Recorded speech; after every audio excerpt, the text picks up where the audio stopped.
गासै इन्डिभिजुवेल 26 आरो कमिउनिटि 28 गासै 474 1857 बिघा हा राननानै होनाय जादों। नेसनेल डिभिजनाव जादों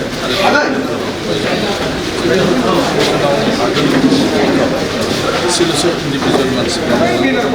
जायखौ होनाय जादों नाथाय कमिउनिटि लेन्ड होनाय जायाखै। दानि जोंनि प्रम'ट एसे सरकारनि दिनाव कमिउनिटि लेन्डनि फान्डखौ होनाय जाबाय जायनि जाउनाव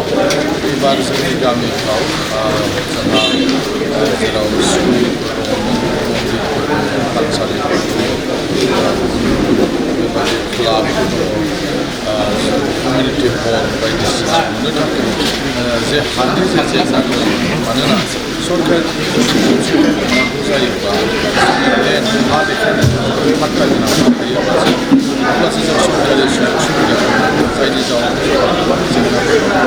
नाथाय दिनै हा राननाय जे हाबाफारि बे हाबाफारिनि गेजेरजों बे जेंनाया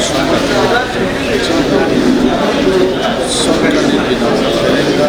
एबा रन्जित बसुमतारीनि दैदेननायाव गोबां रेभिनिउ ओनसोलाव 2 लाखनिबो बारा मानसिफोरा हानि पाट्टा होनाय जाबाय आरो बेबायदिनो फरेस्ट डिलार्स एक्टनि आन्डारावबो गोबां फरेस्ट डिलार्स मानसिफोरा हा पाट्टा होनाय जादों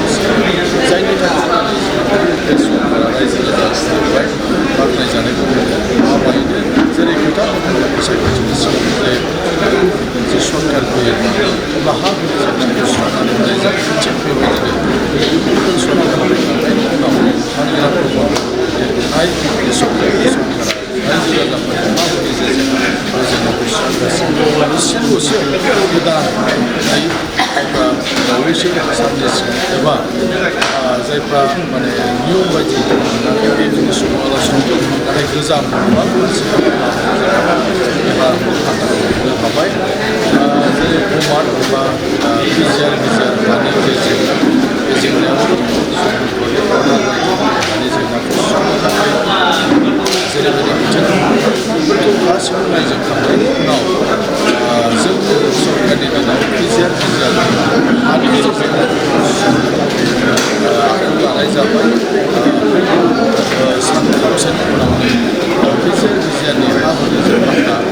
मोनफ्रोमबो न'खरनो से बिघा होनायनि जे हाबाफारि बे हाबाफारिखौ मावफुंनो सरकारा